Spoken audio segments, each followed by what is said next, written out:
A brief moment. I will go ahead and call the meeting to order at 2:03 p.m. So number one is routine items, and A under routine items is the committee roll call. I will call out member names, and if you're present, go ahead and say present. So let's get started. Danielle Anderson, Randy Bowlerjack, Vicki Dalton. Here. Thank you, Vicki. Sheila Gall.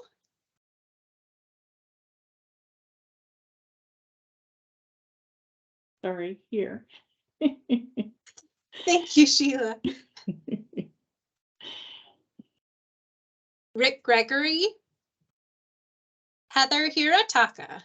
Here. Heather Kinsley. Stephanie Milne Lane. Here. Thank you. Marianne Nichols. Here. Hi, Marianne. Charles Ross. Spencer Ryan. Hannah Sukup. And Jennifer Wallace. Well, thank you to those who are here. The second item on our agenda under routine items B is introduction of archive staff.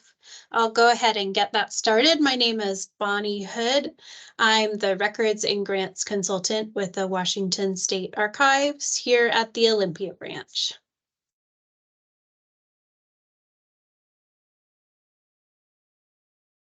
I'm Rachel Wilson. I'm a records consultant for the Washington State Archives out of the Olympia branch. I'm Russell Wood, State Records Manager.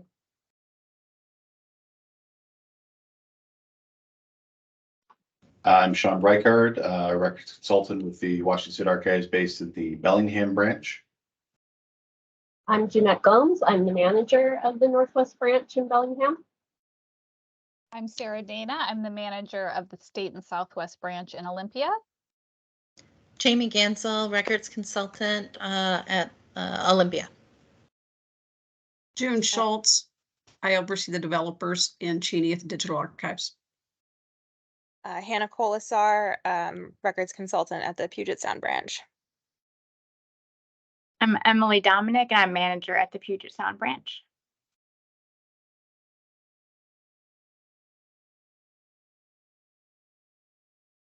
Scott is also on the call, but he might not be able to unmute himself, but Scott is a records consultant at the Central branch.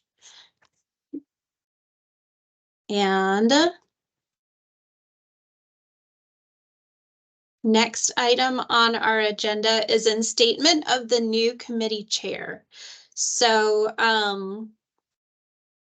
as some of you with knowledge of the history of this committee know, Jerry Pettit had been a committee member since 2006, actually, and committee chair for many years, but he let us know he was ready to move on from being chair and vacated his position after the last grant round, leaving the chair position open. We asked for volunteers at the last meeting at the end of June, and I was absolutely thrilled when Stephanie Milne Lane emailed me afterward and said she would be chair. I feel safe speaking for the records team as a whole and saying that it has been an absolute pleasure watching Steph's career take off during the last few years. She is now the Records Management Program Manager for Sound Transit. The records management team has also been blown away by the caliber of records management questions she emails us. Added to that, she is not only a former local records grant applicant, her agency having received a digital imaging grant in both the 2021-2022 round and the 2022-2023 round, giving her experience on this grant from the recipient side. Steph also has previous experience as a clerk, which Vicki recommended the next chair should be. All of this combined gives me great pleasure to announce Stephanie Milne Lane as the new chair of the Archives Advisory Committee. Yeah. Yay, Stephanie. Thanks, everyone. And as chair, I will very happily hand over administration of the meeting to her. Okay, awesome. Thanks, Bonnie. So we'll move to the next item on the agenda, which is the approval of the June 29th, 2023 minutes. I'll leave it open if anyone would like to make a motion. So moved. Second, Thank this is you. Vicky. Thank you, Vicky. So Heather, thank you for the motion, Vicky for the second. Any discussion? Hearing none. All those in favor, say aye. Aye. Aye. Aye. Opposed? Oh. Opposed? Okay, motion passes. Minutes are approved. Next one, 1E is the adoption of today's agenda. Bonnie was great and got that out to us early. Any questions on that before we move to approve?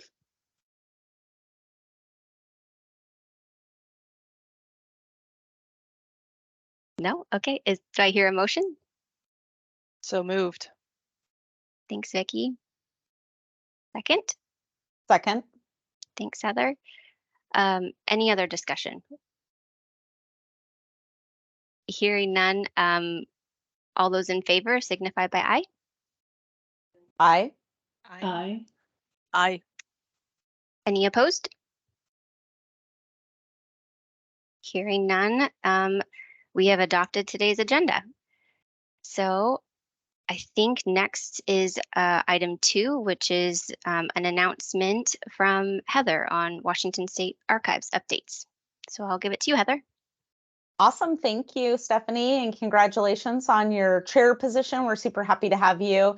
Hi, everyone. It's nice to see everyone on this call. We're always happy when we get together with this team of people, and especially to talk about local grants. Very exciting for us. Archives right now is focusing very heavily on our staff development and sending staff to conferences, making sure that we're keeping up on the training. These are all graduate level professionals who we find very important to keep invested in the profession, making sure that we are learning from others in the archival world. And so lots of our staff are attending conferences. Bonnie was in Washington, D.C. last week. Jamie was in Ohio the week before.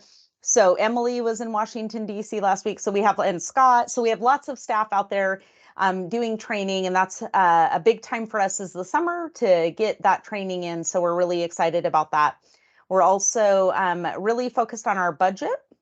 And as many of our partners on this call know, a large portion of our funding comes from the document recording fees, which are down about 40% in revenue. So a little bit of a scary time for us, and we're working really hard to figure out how we make it through the next couple of years and what that looks like, and what sort of ideas we can come up with for other revenue generating sources. But we're working really hard to continue to provide that top quality service that you all expect from us and that we love to provide to you and to state agencies. So that is our big focus right now and where we're spending a lot of our time, and lots of great things happening at archives. Tours almost every day we have people in the archives having tours, which is great.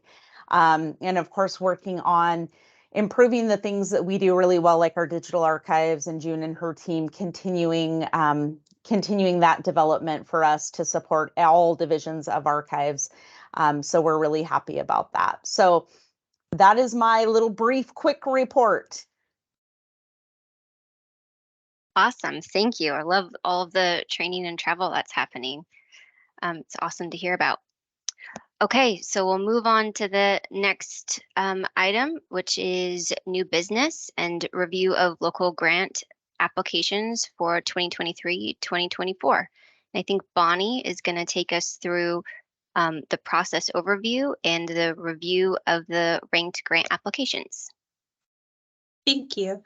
So this grant round started in March. I sent out a listserv announcement kicking off the 2023-24 round of grants. Between March 1st and April 28th, we did multiple webinars for interested applicants. We gave advice, consultations, made sure that everyone was ready to go when the grants portal opened on May 21st. The applicants had 4 weeks to apply, and we received 95 applications. We received a bunch. During the month of June, archive staff scored applications, and a ranked list of applications was created from those scores. Also adding in the small agency points that we award the agencies based on staffing and population served. And then in July, that rank list was emailed to you guys, to the Archives Advisory Committee for review. And you've had this last month for review. Today, we'll settle on a final list of applicants given the $450,000 we have to award for grants. And then from here, recommendations will be sent to the Secretary of State. And awardees will be notified and sign their contracts so they can start their projects. And their deadline for reimbursement will be May 31st of 2024. So that's some information on the process. And so I can share my screen and pull up the ranked list.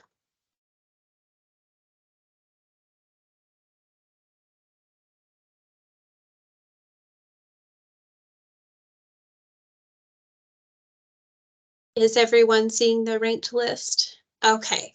Okay, so with the $450,000, this section here, it's 20 grantees. This is the highest ranked grantees with the archives reviewer points and also the small agency score. So that these 20 grantees takes us up to $447,522. So we can start discussion. If there is there any questions on the range list? Okay.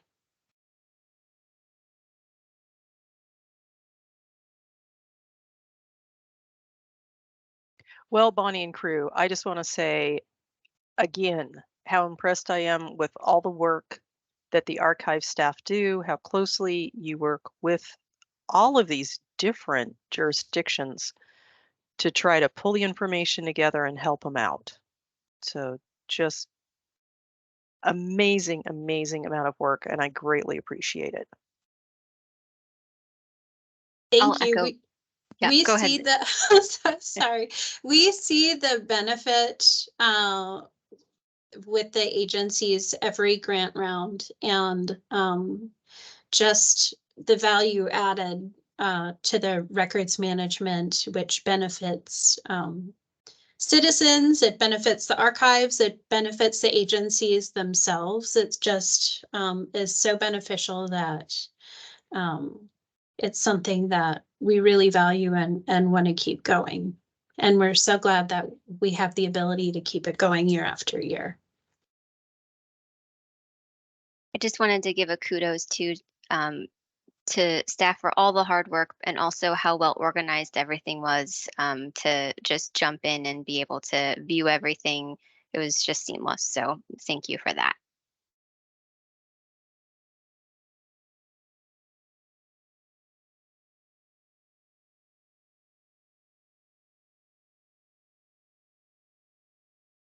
I'll just say too that it seems like it's a good mix of agencies that kind of bubble to the top, and so it seems like there's a good variety of organizations that are going to benefit from grants this year. It's always too sad when you've got a whole list of 70 others that don't get funding, but I assume their turn will come eventually.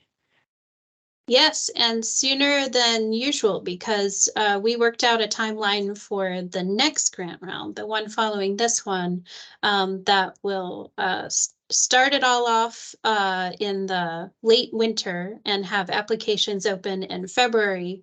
So that round of grantees will have as close to a year to do their projects and submit their reimbursements as possible, which I think that's going to be a great change. So luckily the ones below the line won't have too long to wait until the next round.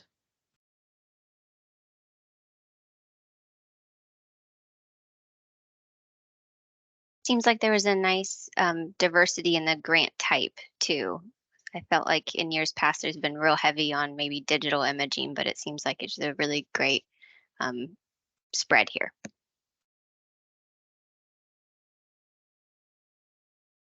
So having been at this for quite a while, oh geez, all the way back to the very original round of grants that were given, I'm going to propose, I'm going to toss out an idea for discussion.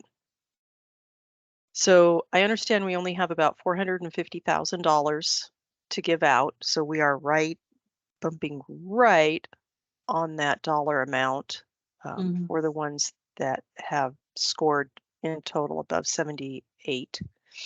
And it is heartbreaking to see how much need there is. So here's an idea for discussion.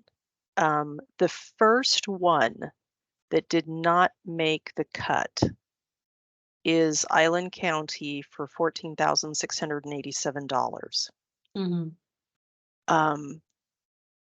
If we go ahead and approve this, could we add a little bit extra to say that as a contingency, that if there either are savings or one of the applicants that does get an award is for whatever reason unable to use the full amount or expend the amount, that we would authorize staff to then allocate those funds to the Island County application if they can gain a total of $14,687. I didn't say that well, but hopefully you guys got the idea. I did definitely. That would bump us up to $462,209. Oh, I'm not talking about bumping up. Okay. Yeah, Having them as a contingency in case anything goes awry with one of the other agencies. Okay. Yes. Okay. Yeah. And only if $14,687 is available. So not adding any more money into it. It would have to be enough either of savings or of inability to expend that would come up to the $14,687. Shit happens, you know. Things can happen. I believe that was the one that is storing their records in Quonset huts outside.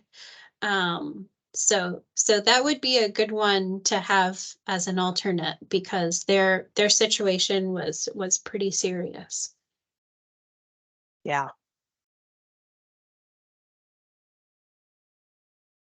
I think it's a good idea, Vicky. I mean, I think my only question would be the timing of it. I mean, if the funds came too late, would they have time to execute it and ask for reimbursement? I don't know if that's a consideration. I kind of look to Bonnie to see if there's like a cutoff when you would need to do that. There are some grantees this last round that due to administrative issues really didn't start on their grant until a good way through it and were able to do some work, and maybe not the full scope of their project, but some work. So it just depends upon the time and the staffing that the agency has if they were to get the funds at a later date. Okay. And Bonnie, I just sent Terry a message, Terry Badger, who is the person who holds the wallet here at Archives, and asked him if he has a moment and could log on to the call, because I would be interested to hear kind of his perspective, knowing that he manages the budget side of it and what that might look like just from the pool that we're pulling from, and if there are any concerns there. I think it's good for him to weigh in if he has a moment. So we'll see if he jumps on the call. And I would say, just from experience in this last round, for the first time, we had to get approval to use a little bit of that wiggle room, that 10% that contractually is allowed to account for any inflationary rise in prices, which I imagine is still going to be a factor in this next round. So I appreciate any like wiggle room we can still maintain, given that a lot of those we don't know until the end whether or not our awardees will need to utilize that extra 10% buffer.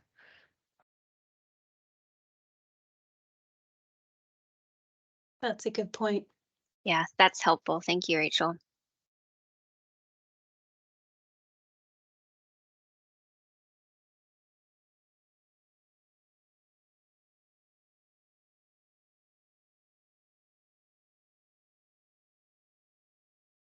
I think Kim has a question in the chat. Is there a process to see how an organization ranked? This is my first Washington State Archives application. I'd like to learn more. Bonnie, do you want to take that on while we wait for Mr. Baxter to perhaps log on? I'm actually not sure when we send out the email, if we let them know how they ranked. Russell, Okay. can you answer that?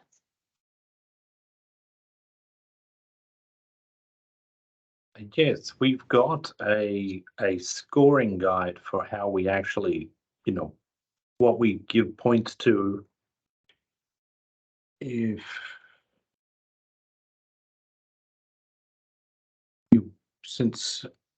Bonnie, since you're sharing your screen, did you want to pull that up, or? Yes, I can pull that up.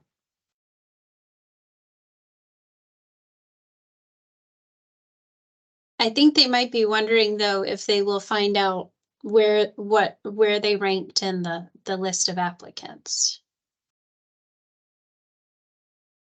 We will certainly be letting everybody know, and we have always in the past, for the people who we weren't able to give a grant, we were able to offer them a chance to chat with us about what we thought of the application and what they could do differently next time. And everyone is one of our customers, so we're still available to help them. Even if we don't have dollars to give them, we can still help them with other parts of that project as well. Yeah, for the next round, we can definitely consult with you one-on-one. Read your application. We can read a draft of your application and give you feedback, and those are all options available to you. Great. That's very helpful. Thank you, Bonnie and Russell, for kind of providing that context. I think Terry joined us. I don't know if you wanted to unmute Terry and kind of speak to the budget constraints or wiggle room or the pot of money this is coming from. Sure, thank you. So I'm not sure what your conversation was earlier, but so if I repeat, pardon me.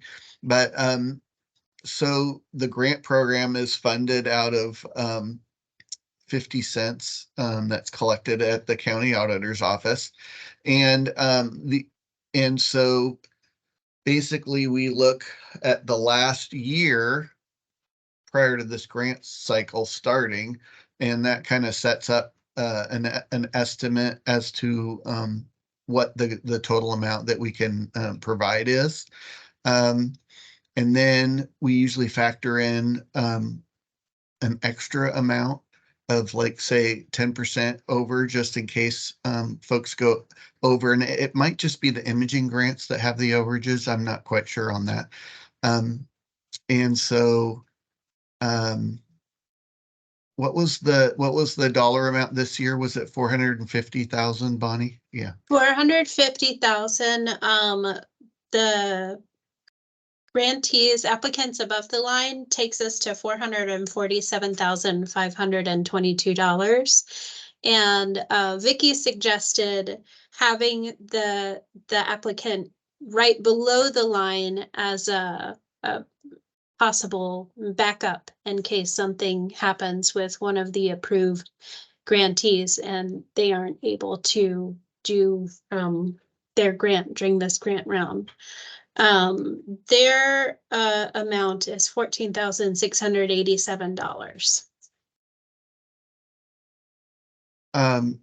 Just off the top of my head, we do have people. Did you explain, Monty, that there are grantees that do not spend all of their grant award each year? Rachel talked a little bit about how they can go over, but yeah, they can also definitely go under on the amount they spend it, and a lot do. Their estimate on their grant application ends up being more than they need to spend. Right. So usually the imaging grants come in close to the amount. Sometimes they go over, depending upon if the job was more complicated than it initially looked. But we do have grantees that go under, and unfortunately, we don't obviously know when that's going to happen until they've gotten quite a ways through their process. My only concern about the having somebody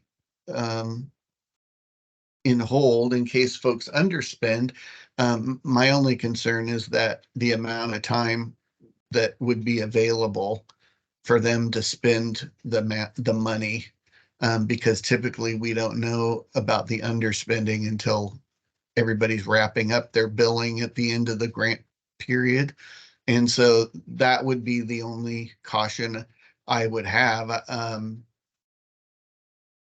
on that, is that I don't know how much time they would have to actually do the grant if they were told they can use extra funds.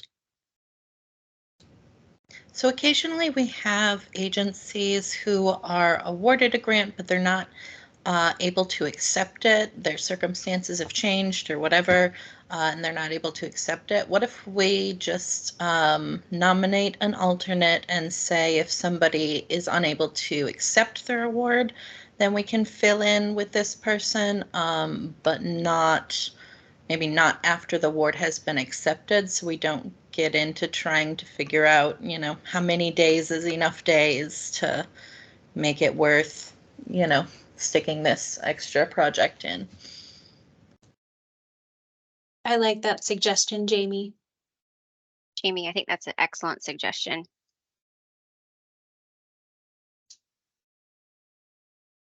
I think just this last cycle, Bonnie, wasn't there 2 that weren't able to use? There were, yes. Yeah.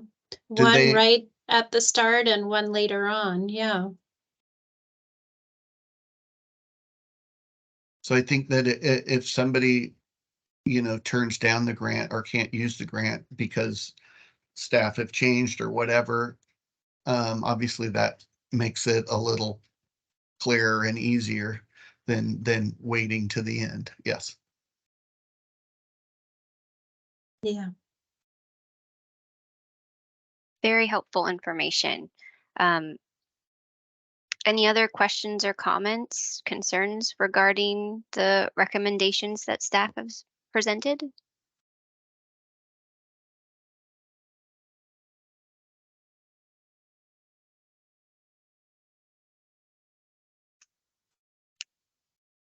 Do I hear a motion? Vicky, you unmuted, Well, sorry. I was just going to say I would be happy to let Bonnie come up with the appropriate wording to put into that motion. So if we can, you know, have something else that delays us for a few moments while Bonnie tries to figure out how to wordsmith that. I'm buying you time, Bonnie. I'm buying you time. So, You don't have to think on your feet. We'll do some tap dancing, give you, you know, the chair maybe will be nice and give you what, 2 or 3 minutes to figure it out. Absolutely. I was going to say, Bonnie, why don't you take the time you need? How about 6 minutes? I mean, I'd want to give you time to craft something that you and not feel completely stressed out. how about a motion to approve the list as drafted for the first 20 applicants with the option of Island County operating as an alternate if one of the approved grantees is not able to do their grant?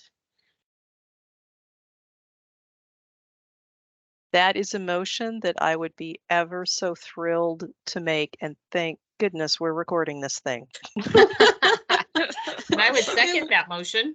It was a bit wordy, yes. Okay, thank you, Vicky, for the motion. I'm sorry, who seconded it? Mary Ann. Mary Ann, thank you. Any other discussion on it?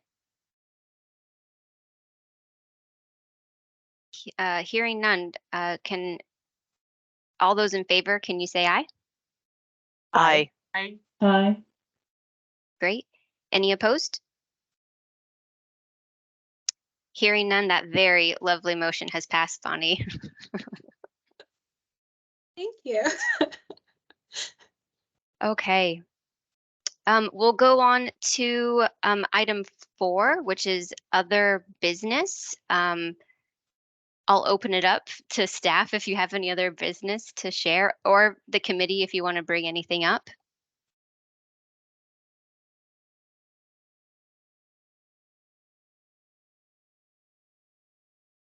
I maybe have a question, just kind of looking forward, given the budget discussion earlier that revenues were down 40%. Do you have some ideas about what future grant cycle funding levels are going to look like? I think this is an interesting question. I mean, I think we're feeling the squeeze on the grant cycle this year. Certainly, it's significantly lower than last year. I think that we can anticipate seeing something similar. It seems like the recording fees are starting to level off a little bit, but we're cautiously optimistic about that because we sometimes see a little bit of a better month and then we see a little bit of a worse month. And then so it's nothing, no big drastic swings right now. So I think we can anticipate something probably similar. It may be a little bit less. We didn't start to see the decline until September of last year was when we really started to feel that decline. So I think that, you know, it may be a little lower next year. We're just not sure. It's really hard to estimate what that loss is. And Vicki and I have spent some time talking about this because, of course, I worked in the auditor's office during the last recession. And, you know, we kind of watched for the bottom to hit. And then we knew, okay, we have a couple more years and we're just not sure where the bottom is this time. And during the last cycle, the last recession, what we had was we had a lot of foreclosures and we're not seeing those this time. So well, we had home sales and then we had foreclosures that kept that number high, that revenue high. Now we see that lack of sales and now we're just seeing it drop down because we're not seeing those foreclosures. It's a great thing for the common good and for people to not be losing their homes. We're super happy about that. But revenue wise, we're like, oh, that hurts a little bit. So we're starting to see that. And then, of course, with interest rates being so high, We probably believe collectively that we're not going to see as many homes purchased until that interest rate starts to come down, because who wants a really big interest rate? And so many people refied, at the beginning of 2022 when the interest rates were at like below 3%. So we think it's going to be the long game. We think we're going to be in it for a while. We're going to continue to award as much as we can based on the revenue, and that is a statutory guarantee that the money that comes in that is designated for this program will be awarded diligently. But yeah, it's definitely some growing pains there, and very unique from the last time we went through this. I think we're all a little bit scratching our heads going, what exactly does this mean? Vicki, you can correct me if I'm wrong on any of that, but You've hit the highlights. So the real driver in the decline are the lack of refis. So refinances account for a considerable portion of our volume. So I had a few numbers written down, but it would take me a while to get back into it to remember what they all mean. But refis do make up most of the volatility in our total volume. And, to give you an idea, a refi generates at least 3 documents, a sale generates 2. So every refi we lose even more than we do on the loss of the purchase of a home. So refis are pretty much dried up, and that's a huge percentage. Home sales are significantly down, so that's not good. And we're not going to see refis come back for several years. And just kind of as a rabbit hole to go down, one of the reasons that there aren't homes up for sale and available is because people in those homes have mortgages that are anywhere from 2.3% to 3.5% interest. If they were to sell that home and need to get another mortgage, they're going to be paying anywhere between 6.5 and 8%. Now, the buyer of that home that's being sold, if they're a first-time home buyer, they're looking at the 8% range of interest. And right now, even though that would have been considered normal prior to 2010 as an interest rate, the price of the house is so high that people can't afford that interest component on their mortgages. So, wrapping it up, doesn't look good for several years down the road. That's the Vicki crystal ball.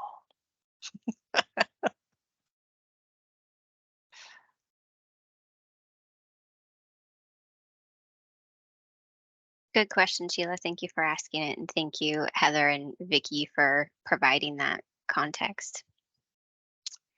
Any other discussion questions? Yes, I'd like to ask the committee if there's something else you would like to know about what the archives is doing or is involved in, because, it's the committee isn't just about grants, and, we've now got some time between this grant round and the next grant round. And if there's something you would, your role is to give us advice about what we're doing, but you also need information from us as well as to what, to know, well, what something you want to know about. So if there's anything that anyone would like to know more about or have us present something on, we could do this between now and the next lot of grants.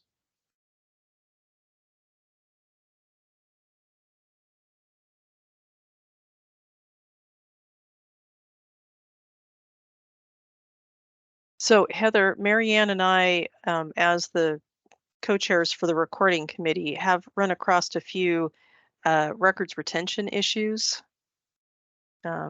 between elections and recording. So we'd love to talk to you at a later time about perhaps looking at a few sections of the records retention schedule, and then probably having a webinar or two scheduled sometime throughout the next year for records retention and what DANs are and how retention or how destruction needs to be documented, because we have so many new people in the counties, not just in the recorder's offices, but throughout the entire county. Yes, and I can give you an update because we want to get the county auditor schedule updated because it is one of our older schedules now. And we have got some updates, some minor updates in there, and we're waiting on the Department of Licensing to tell us what they want their agents to do with their records, because they currently are telling agents something different than what the current schedule says, but they're in the process of changing that, and we've been working with them and with Thad, and licensing has said, don't make any changes until we've settled our position. So we're waiting for them, but we know that there's stuff in elections and recordings that need to be updated. And if licensing isn't able to give us something, we can do it in 2 bits and get something happening. But we could certainly do something focused on retention schedules, or in particular, the county auditor schedule. That would be good, Russell, if we could get to work on our schedule, regardless of what Department of Licensing says, because if we wait for, I was wondering how long it was going to take for Marianne to crack. Yeah, if we wait for Department of Licensing, none of us will be here. We'll all be retired. So they promised me 2 weeks about 3 or 4 weeks ago. Oh, well, then you've got a couple more years to wait. And Scott is lined up to be a presenter, as well as Debbie, at the recording conference. Yes. Yes. And Patrick will be there too as a vendor, having a table set up. So we're really excited about that. I will also be there for a little while. So you get a whole archives, like smorgasbord of all of our services. We're excited to come and to be there and to share what we do with you guys and take questions and learn from you as much as you learn from us. So we have so many new people. I mean, just incredible how much turnover we've had from the beginning of COVID to now. And so we really need to get everybody there so that we can just have everybody meet each other, see the faces. And new auditors. Some of our Yes. new auditors. I mean, we have so many new auditors. Yeah, we would love to do that. I know Secretary Hobbs will be there at the beginning of the recording conference. So yeah, you're really getting the best of the best for all of us. So we're excited to be there. And one of the things that we're also doing in archives is we're going to begin kind of hosting some events across the state in our different regions that showcase some of our collections. And so if you know of things happening in your city, your town, your county, in the region, and you're like, ooh, we're going to be celebrating X, Y, and Z event, let us know, because if we have things, if we can make it work to come to that area and highlight some of those things, we may also ask you, like, hey, who's a good partner that we could work with in your area? Like, we know we have the MAC in Spokane, and so we've worked with them before. So we may host something there and, invite people in to view some of the collections and hear some of the stories from our amazing archivists like Lee, who's in the Eastern Regional Branch. So really getting out there a little bit more in the community. And Rachel, who's on the call, has done some outstanding work in getting the list together and working with our stakeholders in the branches to say, hey, what kind of collections do you have? But if you have things that you're like, oh, this would be amazing to see some of this, or to see what records you have on this, like, don't hesitate to reach out and let Rachel know, let me know, because we really want to incorporate and include as many of you in that as we can, and hear what ideas you have. Like, who knows the regions better than you? Who knows your city or your town better than you? So we want to be there to celebrate and to do that. And I will actually be in Spokane in a couple weeks, Vicki, and I'm going to go see Marianne.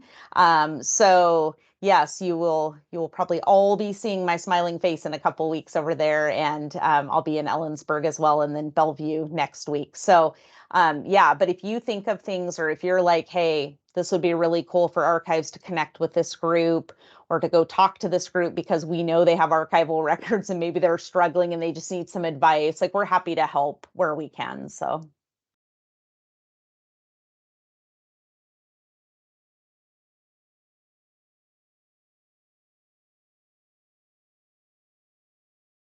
Any other feedback from the committee for Russell?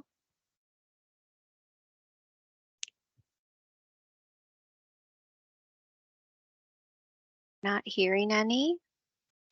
If everyone's comfortable, I'll move on to the next item on the agenda, which is the next meeting. And I think that's to be determined. Hopefully it sounds like we have one in the hopper that we'll get to have one before the next grant cycle, which will be great. I'll just give it a last call for anybody who wants to say anything before we move on to the last item.